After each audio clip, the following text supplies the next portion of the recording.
opportunities to work and live in Canada. Before I introduce myself and our panelists, I would like to share some facts about Canada.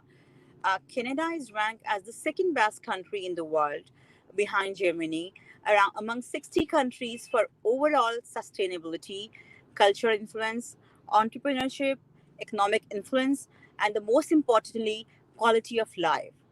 That's why that is the reason that Canada has one of the highest immigration rates per capita among developed nations. 50% of those immigrants will arrive as skilled workers. The rest will be refugees or joint family or entrepreneur, joint family already living in Canada, or the entrepreneurs. Having said that, understanding the Canadian immigration process is essential if you are thinking about immigrating to Canada. Knowing the immigration process is critical to increase the chances of achieving a successful application. Let me introduce myself. I'm a passionate entrepreneur and a successful applicant of TBDC Toronto Business Development Center Startup Visa Program from Pakistan.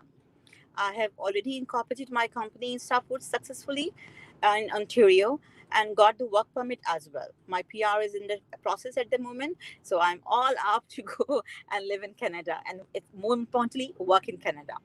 I'm so happy that we have been joined by Neha. Uh, Neha is Neha is representing Toronto Business Development Center. She is the executive director and president of TBDC. She is managing various programs, including the Startup Visa Program, incubation for Canadian startups, and entrepreneur programs for the city of Toronto.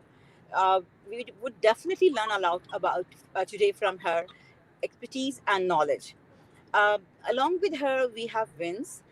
He is a Canadian barrister and a solicitor in the province of Ontario and British Columbia in the field of immigration law.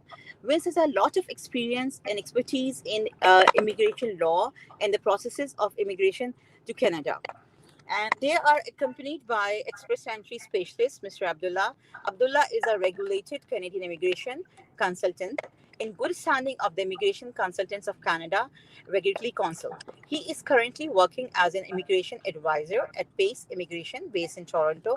His expertise revolves around express entry and student visa.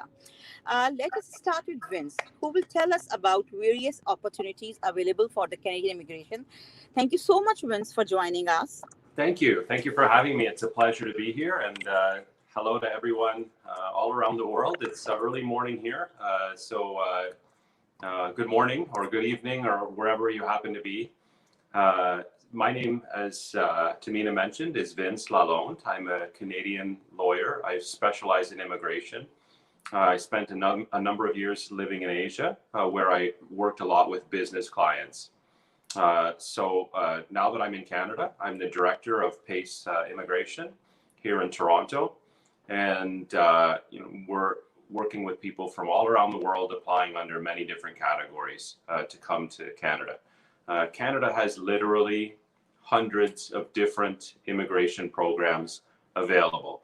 But the main avenue for immigration to Canada is the Express Entry program.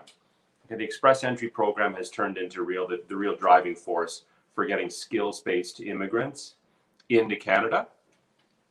And the Express Entry program is a little bit different. It's actually a big change from the old immigration when I started doing immigration.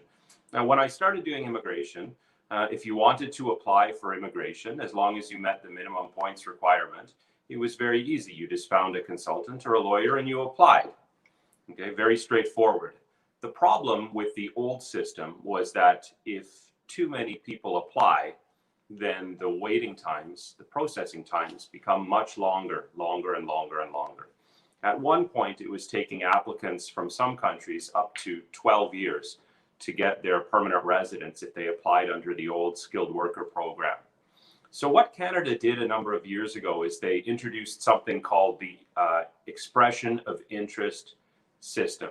Okay, the expression of interest system was a very important change in Canadian immigration. It changed the way we approach immigration, and obviously it changes the way people who are interested in coming to Canada will have to approach your immigration strategy. So we had a lot of problems with the old system. You know, if you apply and then you have to wait 12 years to get your permanent residence, after 12 years, your situation is very different. Maybe you're no longer interested in working in Canada. Maybe your skills are no longer relevant to the Canadian market. So now what the Canadian government has done with this expression of interest system is they've said, okay, if you want to apply for immigration to Canada, you cannot just apply. Okay, not everybody can apply. What you have to do first is you have to put your name into a big pool of candidates. Okay, we call it the express entry pool. Okay, and you have to tell the government about your background, your education level, your age, your language ability, your work experience, your connection to Canada. And every few weeks or every month, the government will go into this pool of applicants and pick out the best people. Okay, the advantage is that Canada gets the best and the brightest through this system. And I think Abdullah will be talking a little bit more about the express entry system.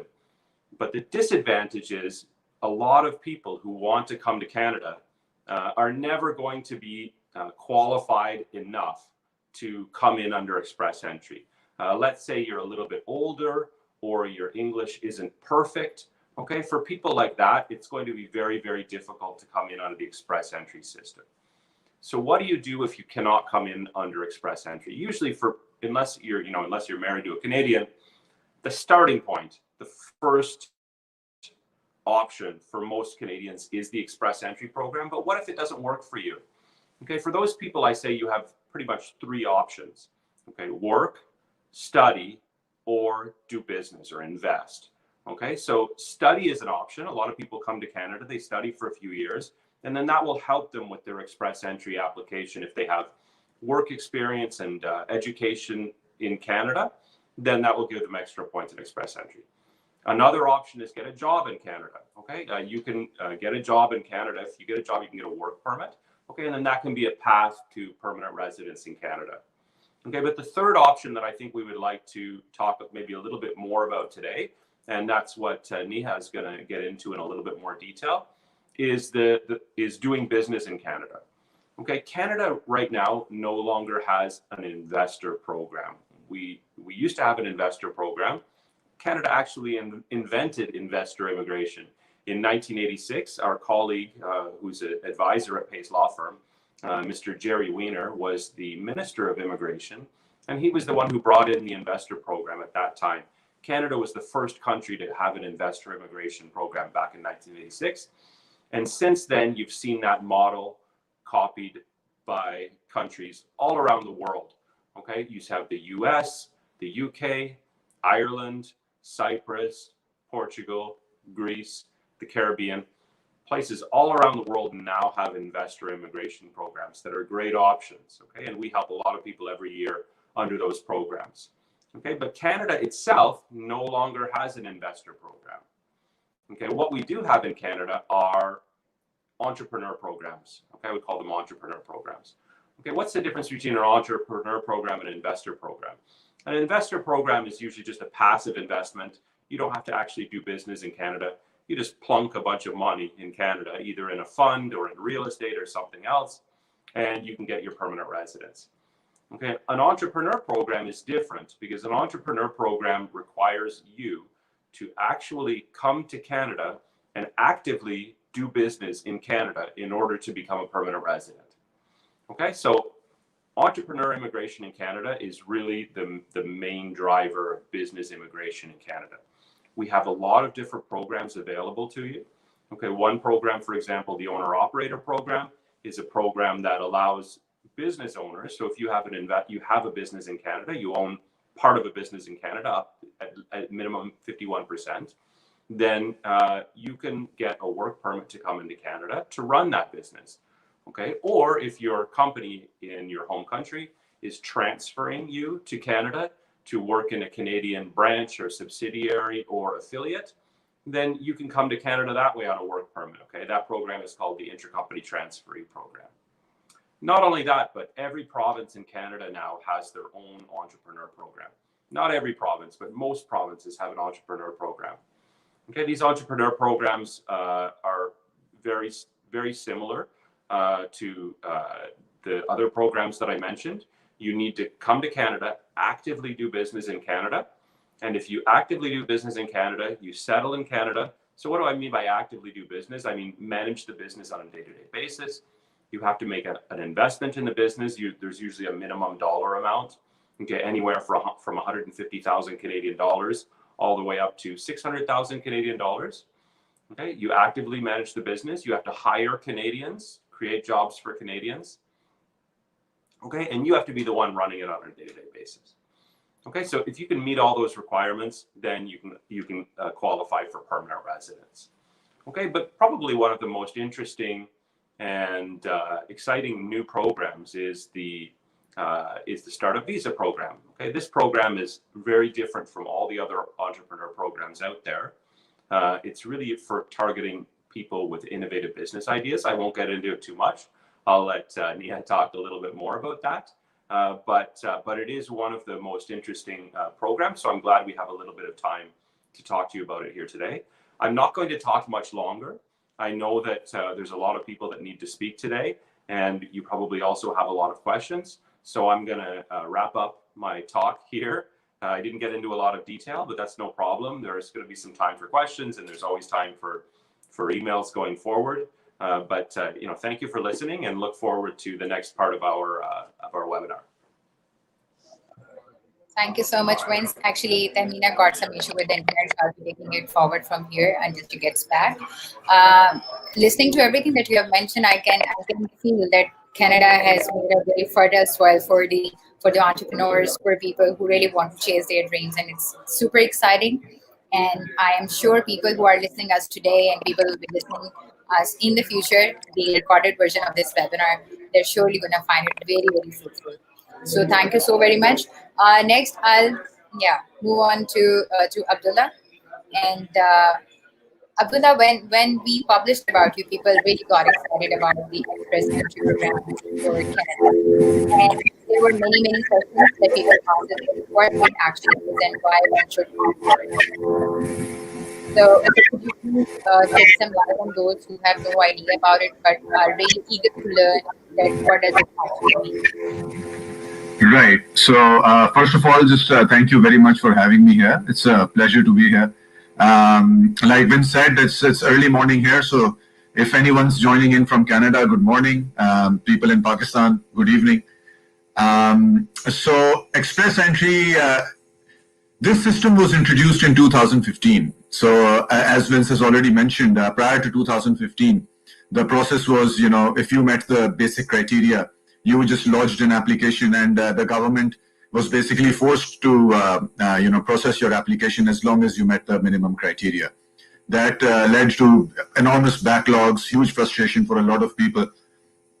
So in 2015, this new system called Express Entry was started, and it's been, I have to say, it's been a success. We've had almost 5 years of this system, and I think it's achieving its objectives. So very briefly, an overview of the system. So for Express Entry, the way it works is that anyone who wants to apply for immigration to Canada under the skilled worker program, they have to create a profile. Now, that profile consists of information about themselves. So like their age, their education. They have to take the language test like IELTS or CELPIP in case it's available where you live. So language ability, your age, your qualifications, your work experience, and then you get certain points for other things. Like if you have a brother or sister who's a Canadian permanent resident or a citizen, you get bonus points for that. If you have a job offer in Canada, you get bonus points for that. But primarily, it's things and aspects about your profile, like your age, education, language ability, work experience. So once you create your profile, you are basically awarded points. And for all those things that I've just mentioned, you get points. Now, the way Express Entry works is that once you've created your profile is entered into this huge pool. And in this pool, you have profiles of everyone else who wants to immigrate to Canada as a skilled worker. So it's basically a competitive process somewhat. You are competing with all these other people who are already in the pool, and everybody is being given points on different things. So the younger you are, basically between 24, I believe, 22 and 29, you get the maximum points for your age. If you have a bachelor's degree, you get certain points. You get more points if you have a master's, even more points if you have a PhD. You get points for your work experience. So the maximum is 3 years. So, if you have at least 3 years of work experience, you'll get the maximum points under that category. And your language ability. So the higher you score on the IELTS language test, the more points you get. So once your profile has been submitted into this pool, like I said, you are ranked against all these other people. And every 2 weeks or 3 weeks, well, periodically, the government does a draw where they invite a certain number of people from that pool to apply for permanent residence. Usually, and now I'm talking about, pre-COVID, the draws were done every 2 to 3 weeks, and they would invite between 2,500 to 3,000 people. Recently, we've seen some huge draws where 4,000, 4,500 people have been invited. But normally, pre-COVID, we were expecting to see around maybe 2,500 to 3,000 people getting the invitation to apply after every draw. Now, as you can imagine, this is a very competitive process. At any given time, there's over 100,000 profiles in the pool. And if they are only inviting 2,500 or 3,000 people at a time, you can see how competitive it is. Ahmad asks if there are any tips to improve the ranking in the pool, and I'll get to that. Like I said, it's very competitive. So you really need to score as highly as you can in things that you can still score highly in. Obviously, you cannot get any younger. So, that is something that you're not going to be able to change.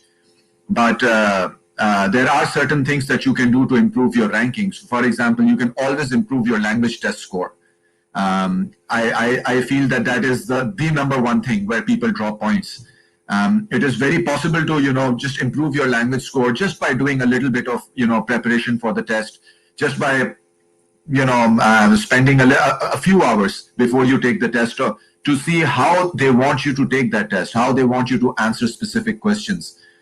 And that can make a huge difference. So just for example, if you currently have a 6 or a 6.5 in an IELTS module, and you are able to improve it to a 7.5 or a 7, the extra points that you are going to get can be the difference. That can be the difference in you getting the invite or not getting the invite. So the number one way in which you can improve your ranking and your points is by improving your language test score. As I've already mentioned, the work experience, that maxes out at 3 years. So as long as you have 3 years of work experience, it doesn't matter how much work experience you have beyond the 3 years. You already get maximum points for 3 years. Thank you so much, Abdullah. Thank you, Abdullah. And I would like to move back to Vince and just tell us about what are the type of immigration that are available in Canada, and other than express entry, we know there is a startup visa as well. Are there any possibilities for the entrepreneurs, and what other types of immigrations are available for everyone? And there is one more question that I have, that for the express entry, that I would like you to answer, you or Vince, that if the pool is for everyone or is for a specific country. No, so the pool is for everyone. It's a global pool. The pool is for everyone. His points will be competed for everyone. Okay, this is very important, that most of the people got confused about it. Yeah, Vince, please tell us something more about what are different types of immigrations that are available for foreign nationals for coming to Canada. Sorry, did you want me to address that? I guess I could address that. Like I said, Canada literally has hundreds of immigration programs. Why are there so many immigration programs? Because each province now, there are 10 provinces in Canada and 3 territories. The provinces are all permitted to choose their own immigrants, create their own immigration programs. Okay, so 10 provinces, including plus the federal government programs. There are many, many different ways to come to Canada. I can't get into all of them. That's why I just kind of went through a really general category But the main types of immigrations, obviously refugees, a lot of people come to Canada as refugees. A lot of people come to Canada as family members. Okay, if your spouse is Canadian, a lot of people come to Canada under the express entry program, and the provinces also have their own type of express entry program. Okay, and then the other broad category is the entrepreneur programs, which I mentioned before. Okay, those are really the key programs. Okay, a lot of stuff gets lumped into express entry now. Okay, so if you're in Canada on a work permit, okay, you're working in Canada or you're in Canada studying, okay, we used to have a separate stream, okay, a separate application for those, and we still have that category. Okay, it's called the, what do they call that? The the program for people who are already in Canada. It's similar to skilled worker program. The name is slipping my mind now, but right now the way the program is set up, you still go into the same pool of candidates as the skilled workers. Okay, so it's called the express entry pool. Okay, it's a broad catch-all for anybody who wants to come to Canada under a skills-based program. Okay, whether you're studying in Canada, you're working in Canada, or you're still living abroad. Okay, everybody goes through that same path. Okay, and like I said, there are provincial programs. Usually those provincial programs are tied to your residency in that province. Okay, if you have lived in New Brunswick before, if you've studied in New Brunswick, then there's a specific path for you to become a permanent resident in Canada through the province of New Brunswick. Okay, but that's just kind of really a really quick overview. Unfortunately, I don't have time to get into every single program, but really, the way we usually do it is, usually when Okay, people come great. in, they have a conversation Neha, with us my to my find the next best question time. would be for you, because our main audience is from Pakistan, and Pakistan, the startup ecosystem is thriving nowadays. There is a lot of startups that are coming up every day. There is a huge mushroom growth of accelerators. Yeah, accelerators and incubators. So I would like you to tell us about what TBTC is specifically. Can Yeah. Hi, everyone. Can you hear me? yeah, we can hear you, Neha. Please go ahead. So, absolutely. So I'd introduce TBDC first. Toronto Business Development Center is one of the first incubators established by the City of Toronto and Province of Ontario back in 1990. And we're a 30-year-old organization. We've helped businesses, we've helped new innovative businesses within Canada as well over the years. And we were also one of the first few designated organizations for Startup Visa. Now, Startup Visa is a federal program. And I mean, Tamina is one of the one of the clients we have for Startup Visa, and she'd be talking to you way more about the experience she has going through the process as well. But this program is mainly mandated to attract international entrepreneurs who want to live in Canada and also expand their businesses. More looked at through a lens where they want to have market access to North America and US market. As we all know, it's just been a lot more difficult for entrepreneurs to be in the US, create, build teams there and actually be there. I believe this program is more to level the playing field where you're no more an outsider. And this program is made to bet on risk takers. What we do at TBDC, we've always been a sector agnostic incubator. So we look at startups in all industries as well. But what we do is our criteria still remains at looking at startups who have market validation, which means now market validation comes in 2-3 forms. First, you have paying customers. You don't need to have paying customers necessarily in this market or in the US market, but there are paying customers where we can see that there's enough business capital in the business to sustain founders for 12 to 18 months of time period. So either you have revenues or you have relationship with, or for R&D relationship with universities and PhDs that you're working on, or you have external institutional investment that has already gone in. Most of the times, the external institutional investment at very early stage happens for biotech and life sciences startups. So the most common market validation for us is paying customers. So we at TBDC assess the business as it is right now in your home country and see where you are in terms of your paying customer list and revenues. That is something which is very critical for us because we don't work with idea stage. So and we have to assess the relevance of those businesses in this market. If it is a very specific Pakistan suburban solution that might not be applicable for North America and US, then it doesn't make sense, right? So, but most of the tech solutions are very relevant to every market. Doesn't matter it's a developing market or a developed market as well. So, how do you see your product and services creating that kind of value in North American and US market is something we assess. We assess this with a few panel interviews and mentor reviews with our mentor board. Our mentor board is absolutely volunteer. They are investors, marketers. They're entrepreneurs themselves. Most of them are industry experts as well as startup ecosystem stakeholders as well, and they give us feedback on where does this startup stand a chance to access this market.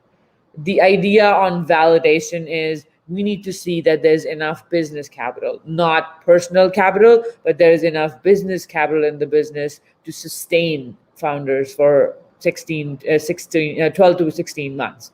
So that's what we look at. It's an absolutely online process.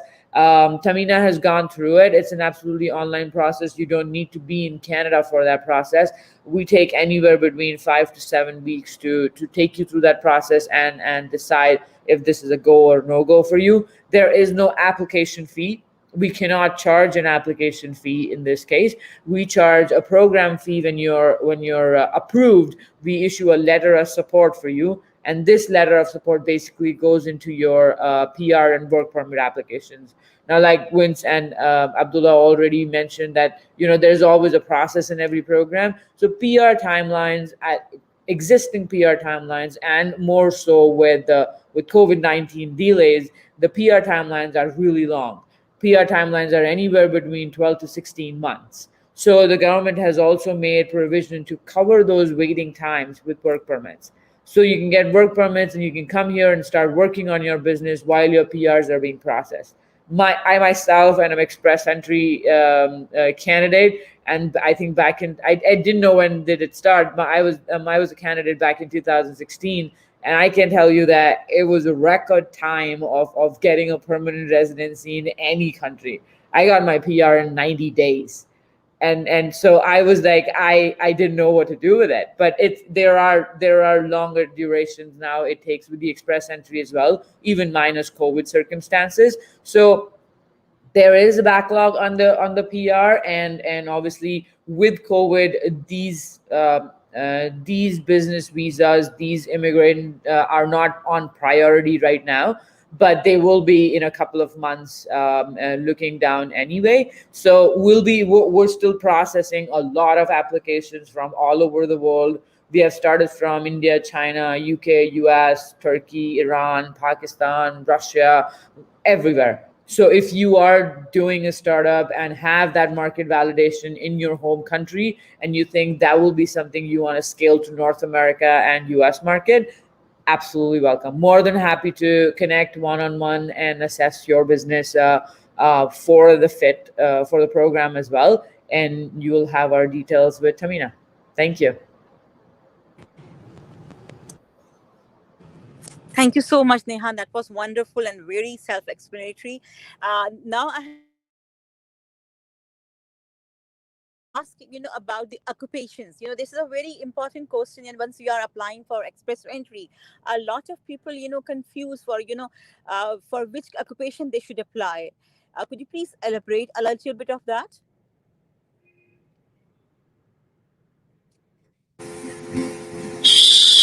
Sorry, was that for me? Yeah, Abdullah, that's for you. I was asking you about the occupations and how one select occupations profile. Occupation. Okay. Okay. So for express entry, I mean, there's this list called the National Occupation Classification List (NOC). So as long as the your occupation is on that list and you can find the relevant NOC code, I mean, you can create a profile in terms of which occupations are more in demand, or if there is a occupation or set of occupations which are preferred at the moment. I would say that we are seeing a trend recently where provinces do what are called category specific draws, in which they invite candidates from a particular field or industry. And we are seeing that IT and tech workers, even if they have slightly fewer points, if they have less points than the minimum cutoff score, provinces like Ontario and British Columbia, they tend to extend invitations to these people. So in terms of occupations which are currently in demand, I would say occupations in the field of IT, tech, software developers, app developers, coders, system analysts, business analysts, these sorts of network administrators. I would say these sort of occupations are in demand just because, like I said, I mean, these provinces do tech-specific draws frequently. Ontario definitely, is one of the provinces which does these draws very frequently. But having said that, I mean, as long as you can find a code on that NOC list, as long as your occupation is listed on that NOC list, I mean, I would still encourage you to apply. There are other ways that you can make up the shortfall. If you are short of the minimum cutoff, there are other ways you can make up that shortfall. But yes, definitely, IT and tech occupations are in more demand, I would say. Yeah, I think that's very important because here the role of a lawyer and a consultant comes where because a lot of people think that they can prepare their own express entry profile and they can just submit the file. But I feel that this is very important that if even if you are lacking some points, you can consult with a lawyer or a consultant and they can guide you well. How can you can present your application in a better way. Vince, I would like you to comment over here about what is the right time to one should consult a lawyer and before applying before they're submitting their applications. It is a good idea to consult with a lawyer, or they should gather their documents and decide upon which occupation they are choosing and then consult a lawyer or consultant. Yeah, because the first thing you're going to need to know before you apply is if you qualify for express entry. Like you're not going to know on Yes, your Vince, own please go probably ahead. if your points are. Yeah, sorry, if you're not going to know on your own if your points are sufficient for express entry, or even if express entry is the best category for you.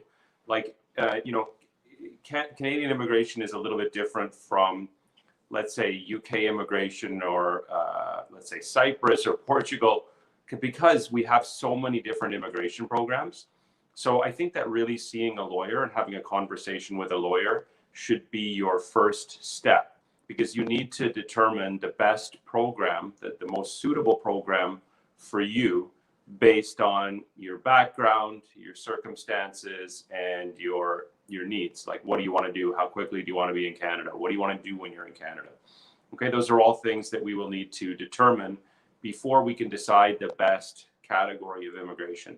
Maybe the best category is express entry. Okay, but even if the best category is express entry, you won't know that until you have a conversation probably with a professional to calculate your points. And if you're short some points, I'll just tell you, most people who are not in Canada are going to be short some points. They're not going to have enough points. Okay, that most people. Okay, usually the people applying and qualifying under express entry are people who are already in Canada, either working here or studying here. Okay, so that's a conversation that you need to have with a lawyer to determine your points and whether you qualify for express entry. And if not, what's the next best category for you? So I would say contact with a lawyer should actually be your first step, no matter what category you're interested in. Thank you, Vince. Thank you so much for this tip. Neha, I have a question for you. For applying for a startup visa, you have to pay a certain amount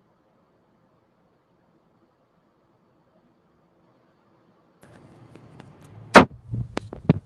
Sorry, I mean, I missed you. Can you Yeah. say that again, please?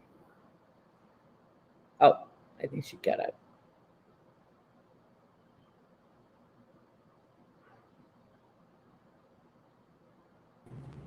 Yeah, I'm sorry. I'm really sorry. I'm having some internet connectivity issues.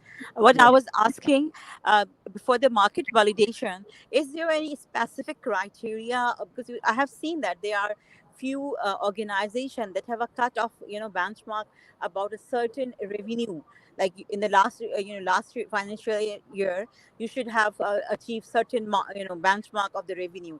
Does TBDC have any benchmark about the financial revenue of the last year, or any specific market validation that you see? No, we don't have a benchmark because we do look at, like I said, we do look at pre-revenue as well, and these pre-revenue companies are basically with patents or IP that they want to commercialize. So we do look at pre-revenue as well. When you say how much, what is the cutoff on the revenues? It's basically coming. I'll give you an example. If you are two founders out of four founders coming from Pakistan in a company, and you're making, your ARR is like $500,000, it's fine. If you are making $50,000 and you're four founders who are wanting to come, it's not fine, because we're looking at that there should be enough business capital in the business to sustain founders, because they come with families as well, right? So not just personal capital, that the business will sustain for 12 to 18 months with that business capital. We have a very, very, very few companies that are under 100 200K, which are like single founders. They've done it for just over a year's time, and they've achieved that ARR of like 200K, and that works for us. So it's not a cutoff that I can tell you that, okay, you know what, you need to make $1 million, and if you're making $1 million, it's absolutely fine. The only assessment left there is the innovation. That is it innovative? Does it compete well in the market? That's all we do. But the minimum should be comfortable enough, comfortable business capital enough to sustain founders. And I'd say if I have to pick a cutoff, anything over 200K with a couple of founders is a decent amount of revenues for a 1 or 2 year old company.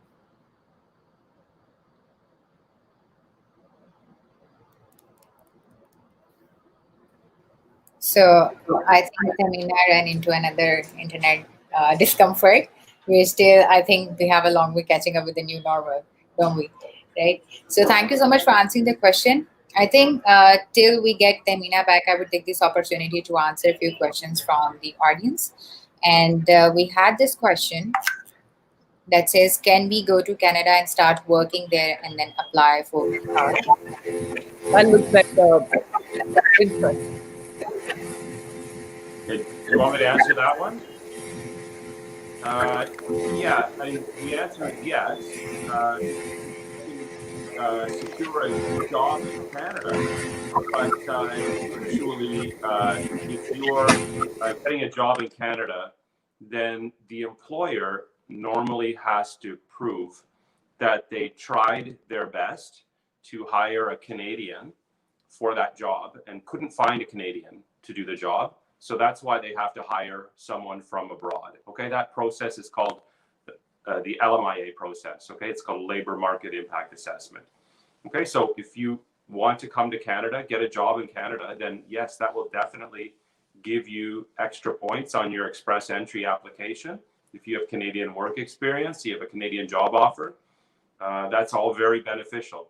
The trick is, finding an employer who's willing to go through that process of proving that they tried to hire a Canadian, they couldn't find anybody, and they therefore need to hire somebody from abroad. There are some categories, like types of workers, that don't need to go through the LMIA process.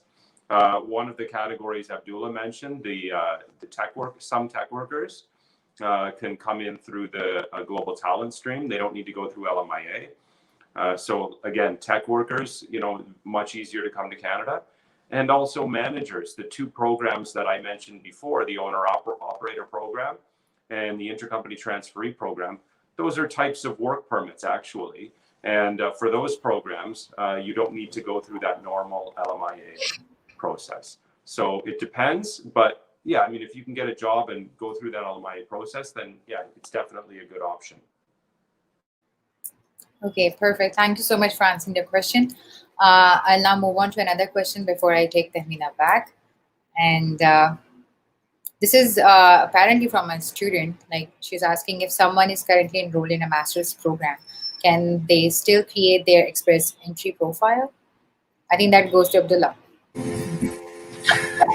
Hi. So yes, sure. You can create an express entry profile anytime you want.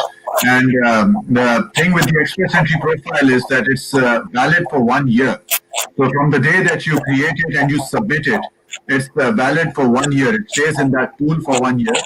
And you can update it, change information, add, take away, whatever you want up until the point, you get the invitation to apply.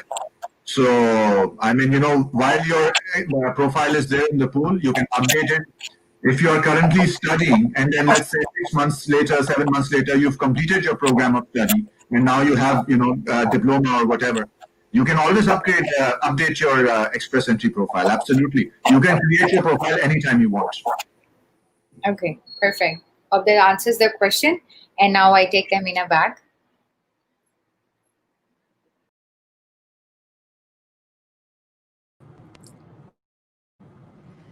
Thank you, Aisha, for being a savior for me. Okay, I think we have covered all the important topics, and we will keep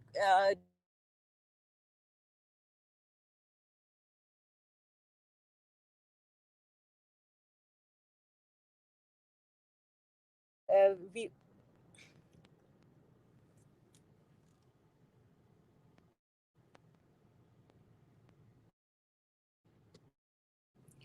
I would like Vince to, just give a concluding remarks.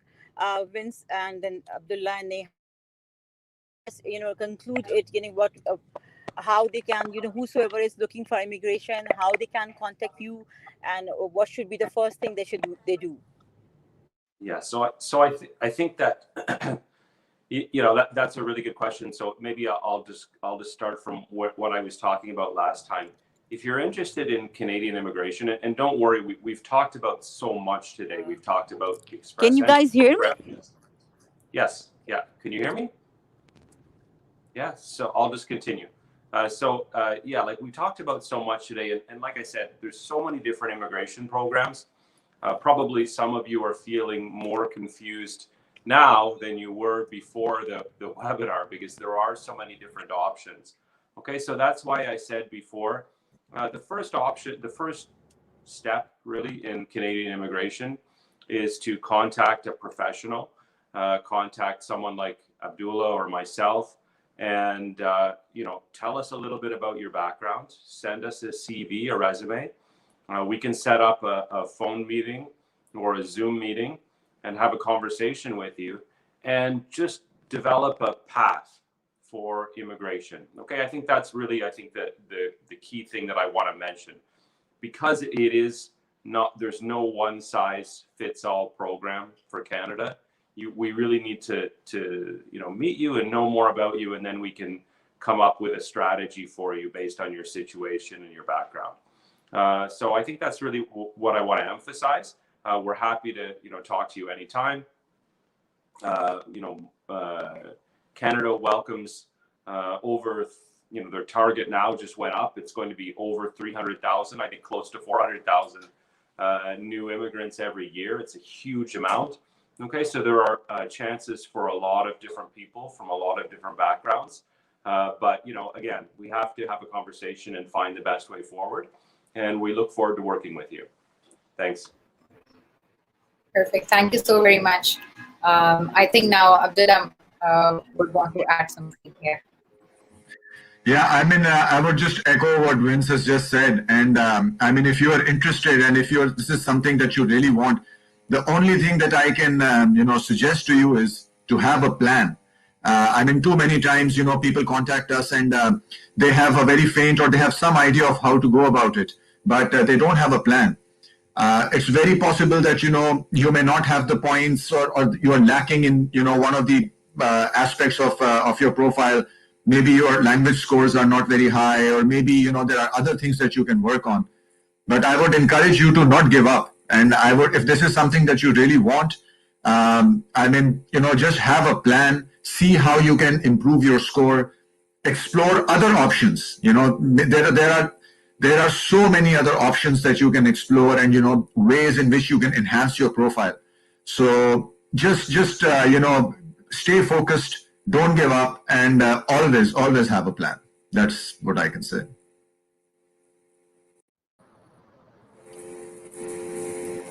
Thank you so very much. Now we're waiting for Nipad's take on it. Absolutely. I mean, all I'd say is we are ready when you are ready. So if you have a startup and you're looking at, coming under the startup visa program as well, yes, we will definitely recommend you to take professional help from somebody like Vince or Abdullah, and from a professional lawyer as well. We as an entity only assess the business. We are not involved in immigration. We always recommend people, when they apply for it, they should apply for it with a law firm or with a lawyer, individual lawyer as well. So yes, and I'll be more than happy to connect one-on-one as well with anybody who's looking at the startup visa program. You can go to our website tbdc.com. Everything is available in that. It's an online application. If you want to write to us just to know more as well, just to have a conversation where we can assess your business, more than happy to set that up. Thank you. Thank you so very much for taking our time and for this generous guidance. I think Tamina is back now, so I would rather not dare moving on from this point. Yeah. So let's have Tamina back with us. Thank you. Thank you so much, everyone, for joining us. It's been a very wonderful session. I'm really sorry that I have internet connectivity issues, so I was just going and coming back.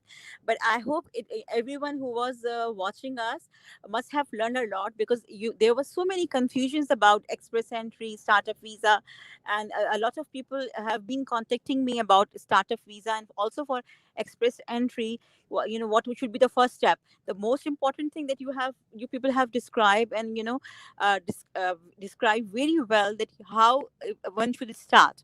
Whenever one decide, they should have a plan, they should have a roadmap, and they should take professional advice before jumping into any decision or starting the process.